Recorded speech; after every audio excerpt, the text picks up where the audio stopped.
নমস্কার বন্ধুরা, আমি সায়নী। তোমাদের সবাইকে স্বাগত জানাচ্ছি লিভিং উইথ সায়নী পরিবারে। বন্ধুরা, আজকে আমি কোনো পুজো পাঠের ব্লগ নিয়ে আসিনি, তবে পুজো পাঠ রিলেটেডই কিছু কথা তোমাদের সঙ্গে বলতে এসেছি, যেগুলো ছিল তোমাদেরই করা কিছু প্রশ্ন আমার কাছে। অনেকদিন ধরে এই ধরনের এই সংক্রান্ত অনেক প্রশ্ন আসছিল আমার কাছে, তো ভাবছিলাম যে তোমাদের সঙ্গে এই ভিডিওটা কবে শেয়ার করবো, তো ভাবলাম যে আজকে একটু শেয়ার করে দিই তোমাদের সাথে। তোমরা অনেকেই আমাকে প্রশ্ন করেছো যে দিদি তুমি পিরিয়ডস চলাকালীন কিভাবে তোমার ঈশ্বর সেবা করো। আবার অনেকে তোমরা আমাকে প্রশ্ন করেছো যে আমাদের তো গোপাল আছে, তো বাড়িতে সেই রকম দেওয়ার মতন হয়তো অনেকের আছে যে দুজন মেম্বার, বা এরকম আছে যে অনেকের হয়তো অনেক মেম্বার আছে কিন্তু বাড়িতে বৃদ্ধ বৃদ্ধা যারা গোপাল সেবা ঠিক মতন করতে পারেন না।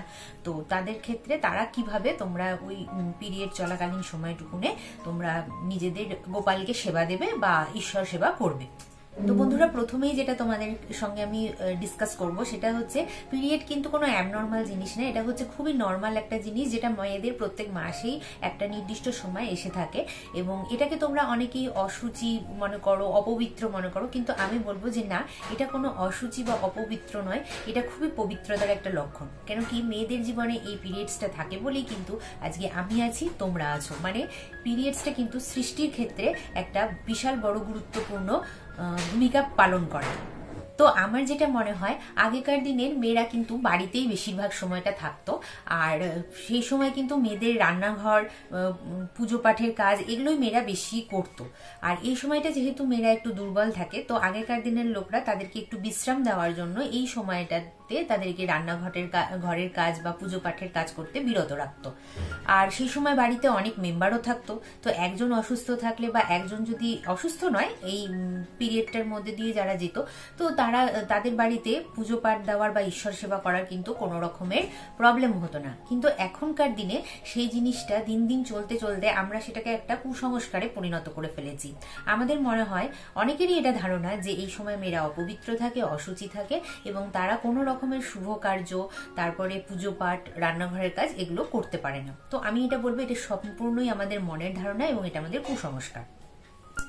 তোমরা যদি কেউ চাও তাহলে এই সময়টাতে গোপাল যাদের বাড়িতে আছে, তো দেখো, গোপাল কিন্তু আমাদের বাচ্চার মতন। আমরা যারা বাড়িতে গোপালকে রাখি, আমরা বাচ্চার মতন রাখি, বা কেউ অনেকে ভাইয়ের মতন গোপালকে রাখে।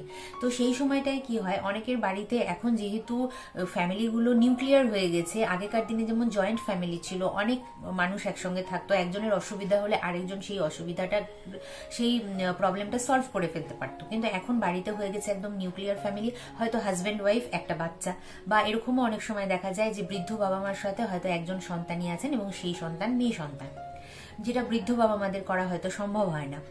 তো সেই ক্ষেত্রে আমি বলবো যে পুজো পাঠের কাজ তোমরা সেই কটা দিন বিরত রেখো যদি তোমাদের মন চায়। আর আমি যেটা মনে করি যে না, এই সময়ও আমরা পুজো পাঠ করতে পারি, তবে হ্যাঁ, অনেক দিন ধরে যেহেতু প্রচলিত একটা ধ্যান ধারণা চলে আসছে, আমি সেই ভাবনাটাকেও সম্মান করি। যে সাধারণত আমরা যেটা থাকে আমাদের মন্দিরে লক্ষ্মী ঠাকুর, গণেশ ঠাকুর বা সরস্বতী ঠাকুর, পুজো পাঠটা থেকে আমরা বিরত রাখবো, কিন্তু গোপালকে তো আমরা নিজেদের সন্তানের মতন বা নিজের ভাইয়ের মতন বাড়িতে নিয়ে আসি। তার সেবাটা না করে আমরা কি করে থাকতে পারবো, সেটা তোমরা বলো। এবার অনেকে হয় যে এই সময় মননে তাকে সেবা দেন, যেমন মনে মনে ভেবে নিলেন যে গোপাল ঘুম থেকে উঠে গেল, মনে মনে কেউ ভাবলেন যে গোপালকে স্নান করিয়ে দিলাম, গোপালকে খাইয়ে দিলাম, গোপালকে শুইয়ে দিলাম। তো সেটা একটা হয়, মননের সেবা আমরা দিতেই পারি গোপালের। কিন্তু আমি যেটা মনে করি যে গোপাল আমাদের যেহেতু বাচ্চার মতন, ছেলের মতন, তো তাকে যখন আমরা বাড়িতে নিয়ে আসবো, তখন সেটা সংকল্প করেই নিয়ে আসবো যে গোপাল, আমার বাড়িতে তোমার সেবা দেওয়ার মতন আমি একজনই আছি, আমি কর্মরতা, বা আমি বাড়িতে আমার ছোট বাচ্চা আছে, বা আমি হয়তো বাবা মার সাথে একাই থাকি, যেটাই থাকবে সেটা আমরা মনে মনে তাকে বলবো। আর তার সঙ্গে এটা বলবো গোপালকে যে তোমাকে আমি আমার বাড়িতে আমার সন্তানের মতন বা আমার ভাইয়ের মতন তোমাকে রাখবো। আর সন্তানকে আর ভাইকে আমরা কিন্তু পিরিয়ডসের টাইমেও ছুঁই, তো তাহলে তাকেও ছুতে পারবো। আমি একটাই জিনিস বলবো যে মূল যে তোমরা যেখানে ঠাকুরকে রাখো সেইখানে না রেখে গোপালকে সেই কটা দিনের জন্য তুমি তোমার বেডরুমের কোনো একটা জায়গায়, নির্দিষ্ট জায়গায়, যে জায়গাটা পরিষ্কার পরিচ্ছন্ন, সেখানে আসন পেতে রাখতে পারো বা তার দোলনায় রাখতে পারো। তাকে তুমি স্নান করাবে, খাওয়াবে, ঘুম পাড়াবে, যেরকম তুমি তোমার গোপালকে প্রত্যেক দিন প্রতিনিয়ত সেবা দাও, সেরকম ভাবেই সেবা দেবে। আর তাছাড়াও আরেকটা কথা বলবো যে এই সময় তোমরা একটা কাজ করতে পারো, যে গরমকালে তোমরা 2বার বা 3বার স্নান করে নিতে পারো। কেন কি দেখো গরমকালে যখন প্রচন্ড গরম করে তখন কিন্তু আমরা এমনিও অনেক সময় 3বারই স্নান করি। সকালবেলা উঠে একবার গা ধুই, তারপরে দুপুরে স্নান করি, আর রাত্রেবেলা তো মানে সন্ধ্যা পুজো দেওয়ার আগেও আমরা কিন্তু একবার গা ধুয়ে নিয়ে তারপরে পুজোটা দিই। এটাতে পরিষ্কার পরিচ্ছন্নতাও মেনটেন হয়, আর তার সঙ্গে তোমার নিজের হাইজিনটাও তুমি মেনটেন করতে পারবে। আর এই সময়টায় হাইজিন মেনটেন করলে নিজেরও শরীরটা অনেক ফ্রেশ লাগে। তাছাড়াও তুমি ঈশ্বর সেবাও সেই সময় ভালোভাবে দিতে পারবে। আর যারা আমরা শীতকালের কথাটা বলছি, তো শীতকালে তোমরা 3বার জামা কাপড় ছেড়ে নেবে, হাত পাটা ধুয়ে নেবে, আর দুপুরে তো একবার আমরা স্নান করি। সেইভাবে আমরা কিন্তু এই সময় গোপালকে পরিষ্কার পরিচ্ছন্নভাবে সেবাটা দিতেই পারি। আর গোপালের যেগুলো খাবার থাকে, যেমন নকুলদানা, বাতাসা, প্রত্যেক দিনের ভোগে তো আমরা মহাসমারোহে ভোগ দিতে পারি না। আর এই সময়টাতে আমাদের শরীরটা খারাপ থাকলে তখন অত কিছু করার মনও থাকে না। তো সেইটুকুন জিনিস তোমরা একটা কোনো আলাদা কৌটোতে, বা এখন জিপলক টাইপের অনেক প্লাস্টিক ব্যাগ পাওয়া যায়, তো সেই জিনিসগুলো কিনে নিয়ে তোমরা সেই কটা দিনের জন্য গোপালের জিনিসগুলোকে একদম আলাদা করে, গোপালকে আলাদা করে কিন্তু তোমরা সেবা দিতেই পারো। আর একটা জিনিস বলবো যে এটা সম্পূর্ণভাবে আমার নিজস্ব ধ্যান ধারণা, আমি তোমাদের সঙ্গে শেয়ার করলাম। তোমাদের কি মতামত অবশ্যই আমাকে লিখে জানিও। তোমাদের মতামত জানতে আমার ভীষণ ভালো লাগবে, এবং তোমাদের মতামতকেও আমি যথেষ্ট পরিমাণ সম্মান করব। প্রত্যেকের ধ্যান ধারণাকে সম্মান করে এবং প্রত্যেকের ভাবনাকে